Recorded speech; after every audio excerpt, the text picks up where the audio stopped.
Disclaimer guy would like you to know this show is based upon works of fiction, therefore any resemblance to real people or actual events is highly unlikely. Actually, it's just downright impossible. None of these people are real. Woe to you of earth and sea. Welcome to Satan is My Superhero, a show for atheists, scoffers, heathens, and unbelievers. I'm your host, Judas Falling. In this episode, we celebrate the reason for the season, that season being Easter.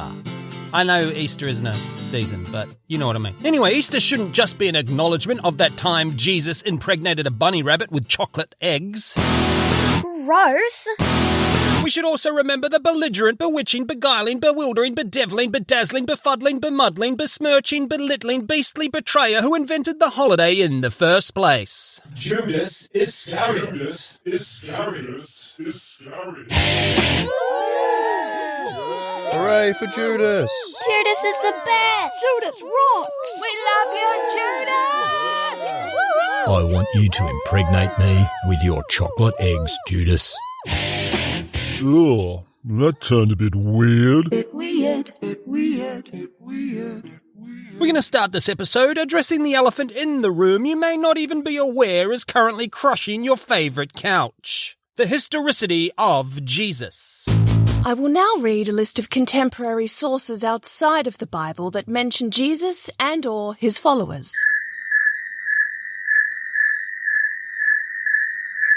This historicity question hanging over Jesus actually colours and complicates the character of Judas. If there was an historical Jesus, Judas is the OG atheist. Whistleblower who called bullshit on a snake oil salesman close-up magic con man. It was in a time before NDAs. That's the Judas Iscariot I chose as my personal hero as a teenager. But a mythical Jesus leaves me with the uncomfortable truth that my favourite human character in the Bible is actually an anti-Semitic dog whistle. Problematic. There's too much to go into in Judas Iscariot's episode as to why the gospel stories were invented whole cloth by authors who came along after Self-proclaimed Apostle Paul. For now, let it suffice to say that an entirely made-up fictional Judas Iscariot, like all totally made-up fictional characters, doesn't just become imbued with symbolism over time, but was a metaphorical, allegorical plot device from inception. I don't like where any of this is going. And what symbolism can we see in this character as he is portrayed in the Gospels? Let's start with the name. The name Judas is the Hellenized version of Judah. From Judah we get Judea, the land of the Jews, and indeed from Judea we get the word Jew. You can go right ahead and just call him Jew from now on. Most logically, Iscariot is another Greek word meaning man of Kerioth. Two settlements named Kerioth are mentioned in the Old Testament, one in Judea and one in Moab. We can assume Judas came from the Judean town of Kerioth. Whatever happened to that naming tradition? First, you'll be travelling to Brisbane to meet up with Aaron of Cairns, who will drive you to Phil of Newcastle on the Hunter, not Phil of Newcastle upon Tyne. He's in Tamworth, and we don't want you to go there. Phil of Newcastle on the Hunter will take you to Phil of Tamworth, who's in Gympie. From there, Phil of Tamworth will fly you to Rockhampton. Gladys of Perth will be there to meet you, and she will drive you to Michael of Darwin, who's in Gladstone. Any questions? Where am I going? Now, with some linguistic gymnastics, Iscariot can and has been associated with the Sicarii, a group of Jewish assassins who, according to contemporary historian Josephus, became active somewhere in the 50s of the Common Era. I love the word assassin. It has ass in it. Twice. Personally, I think this association is weak, but if you're willing to squint and not ask any follow-up questions, you can tell yourself Judas Iscariot literally means Jew assassin. Hey Mark, just going over the new draft. Loving it.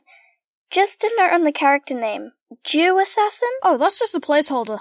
I haven't actually come up with his name yet. Oh, good, 'cause it's a bit on the nose. Oh well, that probably answers my other note about the title of this book. I assume it's also just a working title? No, the book is going to be called The Sneaky Jews Murdered God.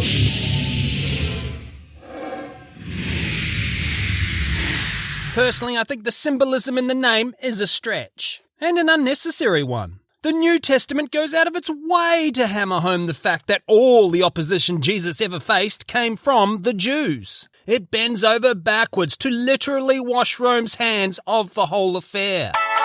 When Pilate saw that he could prevail nothing, but that rather a tumult was made, he took water and washed his hands before the multitude, saying, I am innocent of the blood of this just person. See ye to it. Oh, he wasn't joking when he said literally wash Rome's hands of the whole affair. Wash the guilt away. Hi, I'm Pontius Pilate. You might remember me from the Bible. I'm the Roman governor who tried numerous times to talk those duplicitous Jews out of murdering Jesus. Have you ever found yourself in the sticky position of presiding over a corrupt judicial system and needed to wash the guilt away? Dobbs.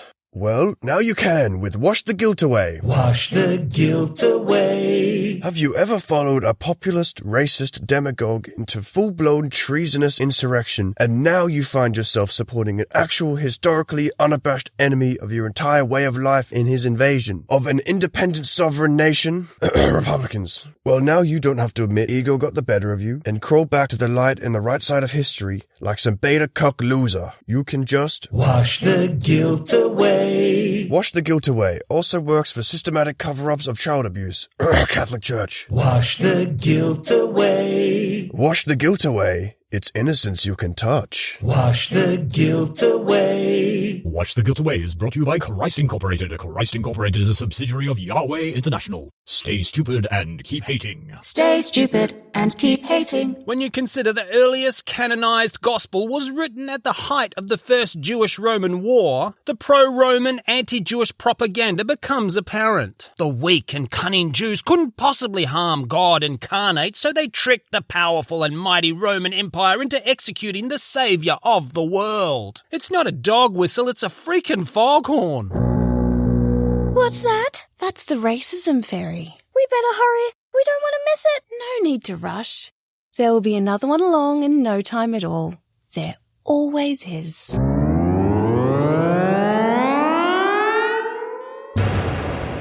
So what do the canonical Gospels actually say about Judas Iscariot? While there are some minor differences, of course, they mostly agree. He is one of the 12 apostles, personally hired by Boy Wonder himself. So, Judas, tell me, what's your biggest weakness? Well, Jesus, I guess I care too much about the welfare of my boss. Okay, well, I've heard enough. Welcome to the Apostles. He was selected to be the treasurer for Jesus and the apostles. That's right, this group of 13 holy men had a treasurer. It's all about the money. Who should look after all our money? Give it to Judas. I've got a good feeling about him. And who am I if not an omniscient creator God of the entire universe? It's impossible for me to be wrong about anything. He is sent out with the other apostles to preach the word. Hi, I'm Peter, and this is Judas. We're here to talk about Jesus. Jesus is great, isn't he, Judas? Yeah, sure, whatever. He takes a payment of 30 pieces of silver to betray the false Messiah. Don't spend it all at once. I mean, they don't say false Messiah. I just said false Messiah. In the Bible, it doesn't say false Messiah. It is there if you look for it, though. Only some of that was accurate. He betrays the Christ with a single identifying kiss. Jesus and Judas up a tree. K-I-S-S-I-N-G. He then regrets what he has done and commits suicide. Are you sick and tired of not being able to look yourself in the face? Nope. Desperate to get a good night's sleep without tossing and turning, racked with guilt? Nah, it's probably the cheesecake I had before bed. Support the show on Patreon. Not necessarily because you want to. So quick recap, Judas Iscariot, apostle, treasurer, preacher, betrayer, suicide, that's it. That's absolutely all we know about Judas Iscariot from the Gospels. I would never lie, there's definitely nothing else. Most people raised in Western civilization could tell you most of that story. In the King James Version, he's only mentioned in the Gospels like 20 times. Peter is mentioned around 100 times. Do you know the story of Peter? Do you know anything about Peter? Do you give a flying about Peter? Peter! Peter. Where do I know you from? You've probably read about me in the Bible. Jesus said I was the rock upon which he could build his church. No, that's not it. Weren't we at high school together? No. Yeah, you're the kid who shit himself in assembly. I had a tummy bug. Judas Iscariot gave us the 4-day weekend we're about to enjoy. Peter is the patron saint of locksmiths. Yay. Judas Iscariot is simply the most compelling character in the Bible outside of, and I would argue above, the bearded hippie himself. And I think Western culture agrees. It's very telling how Iscariot has been portrayed by creative people throughout the centuries. For example, in Dante's Divine Comedy. Written in the 14th century, Judas holds the highest, or lowest, depending on your perspective, position in the Inferno. Judas is in the very centre of the 9th and final circle of hell. There are only 2 other characters there with him, Cassius and Brutus. All 3 have been eaten by Satan's 3 faces, but Judas occupies the centre mouth, which is the worst one. Or best one, depending on your perspective. I call shotgun. I call other shotgun. Sorry, Judas. Me and Cassius called shotgun. A 2, Brute? Now, I've always had a soft spot for Cassius and Brutus. Am I just inevitably drawn to the bad guy?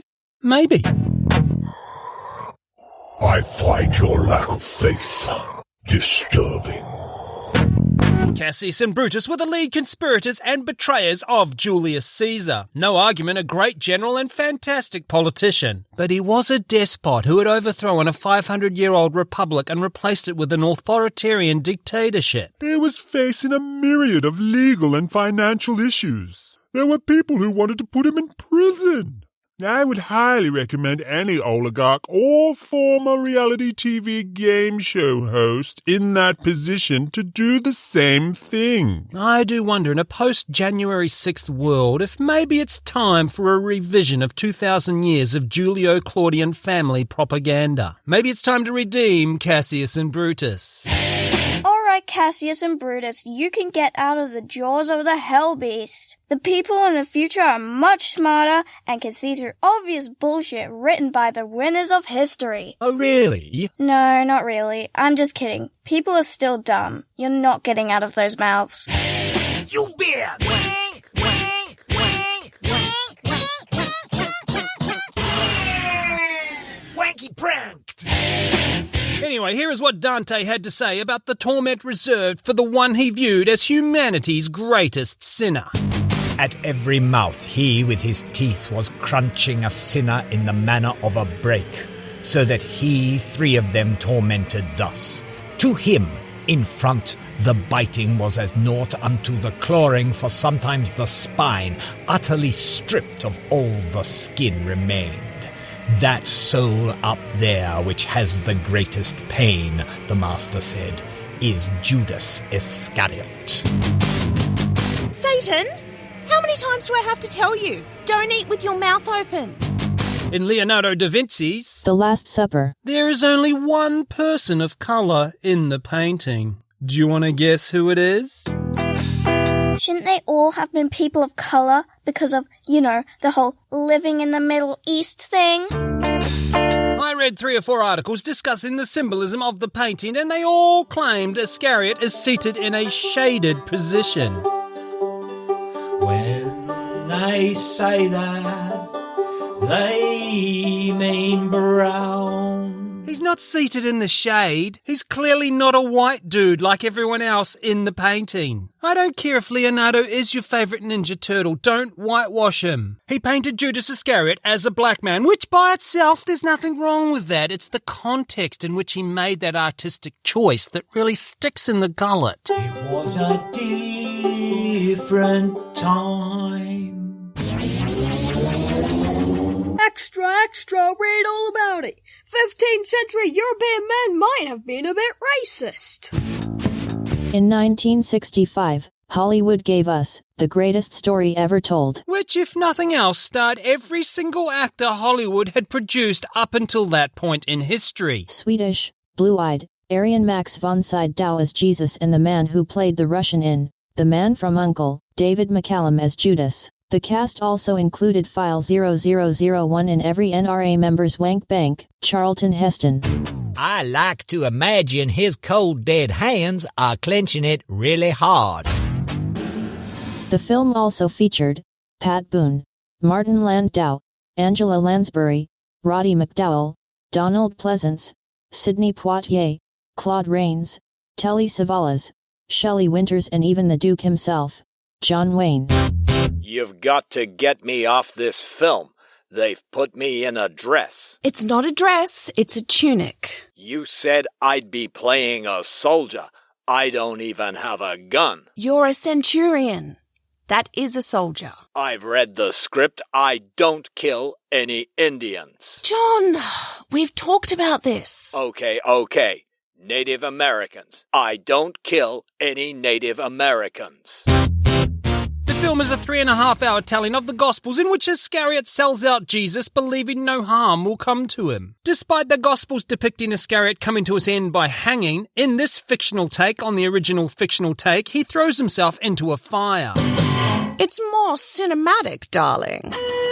Here's a little factoid dropped on me by the Reverend. He's not just 1,000 funny voices. In the stage musical Godspell, which is based primarily on the Gospel of Matthew, the actor cast to play John the Baptist usually plays Judas Iscariot as well. Also of note, the actor cast to play those two roles in the 1971 London production was none other than Hollywood's go-to bad guy, Jeremy Irons. Simba, I'm a little surprised to see you alive. Unfortunately, the Godspell movie used a different Judas, and Jesus is played by that guy from Alias dressed as a clown. When I say clown, imagine, like I went to clown school, but no one told me circuses weren't cool anymore, and now I've got curly hair and a painted nose, and I'm a street performer.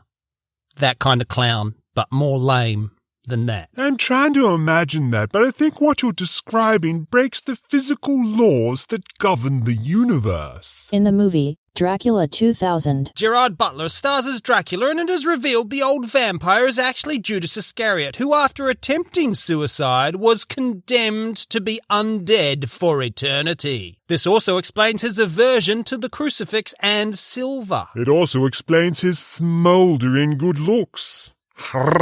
In 2007, British politician turned author turned politician Geoffrey Archer co-wrote the novella The Gospel According to Judas. The cover of the book claims to be written by Iscariot's son, Benjamin. It's also promoted as historical fiction. Hysterical fiction, am I right? Archer takes the angle that Judas, while not being a believer, was a lover of Jesus, and it is Iscariot who is betrayed while trying to get Jesus to safety. More interestingly, the audiobook is narrated by Archbishop Desmond Tutu. Hey, Desi mate. I've written a piece of heretical fiction and need a narrator for the audiobook. I'm a man of the Lord. I couldn't possibly do such a thing. How much is it paying? But the biggest, most important, and definitely most famous portrayal of Judas Iscariot can be found in the award-winning 2012 short film Fist of Jesus. After bringing Lazarus back from the dead, Christ accidentally initiates the zombie apocalypse. Jesus and his best friend Judas fight the undead hordes using nothing but dead fish and a 12-foot-tall crucifix. Why aren't those zombies attacking the Christians? Are they protected by the spirit of Jesus? No, it's because zombies are attracted to brains.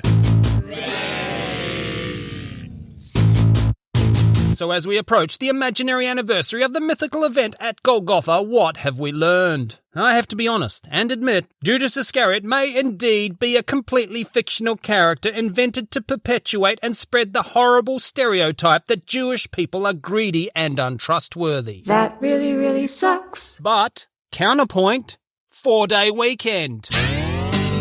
It's not a Good Friday. It's a great Friday.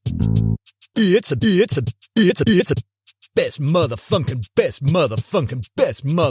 Friday ever.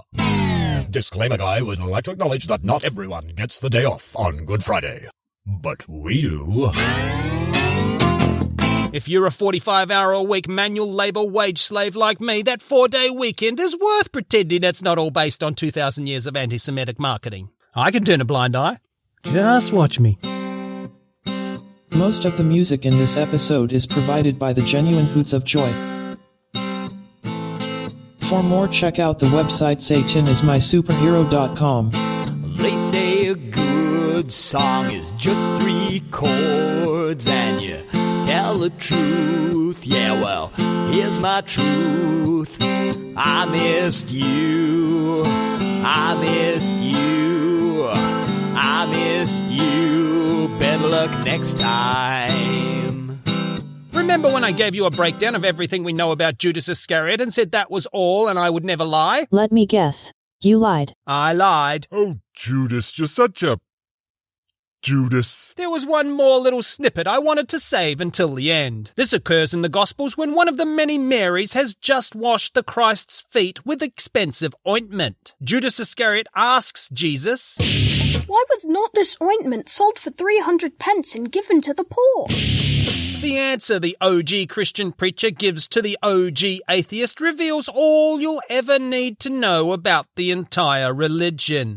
For the poor always ye have with you, but me ye have not always. Narcissist much? It's the closest thing to truth in that entire catalogue of bullshit, and that's why Satan is my superhero. If you've enjoyed this episode, rate, review, subscribe, you know the deal. But please do go check out the website, satanismysuperhero.com, where you will find links to the merch store, our Patreon page, and all our social medias.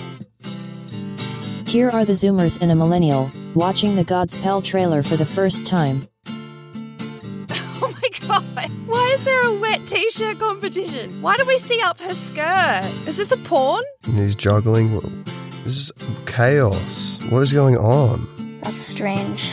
Don't know about that. Don't know what just happened. I'm kind of lost. It's definitely a porn. They're about to get it on. Oh, okay. I think that actor was on crack. Yep, and now we've got really tight, like, flared pants where it's just, like, all penis. Thank God this is a podcast, so I'm the only one who has to suffer through this nonsense. Oh my god, I want to watch this now. What is happening? Rated G! Oh my god. That was, like, an equal parts the best and worst thing I've ever seen. Rated G. Blood of the Covenant? What is this, Halo? I just spoiled the movie. The main guy dies. Or maybe he gets revived. I don't know.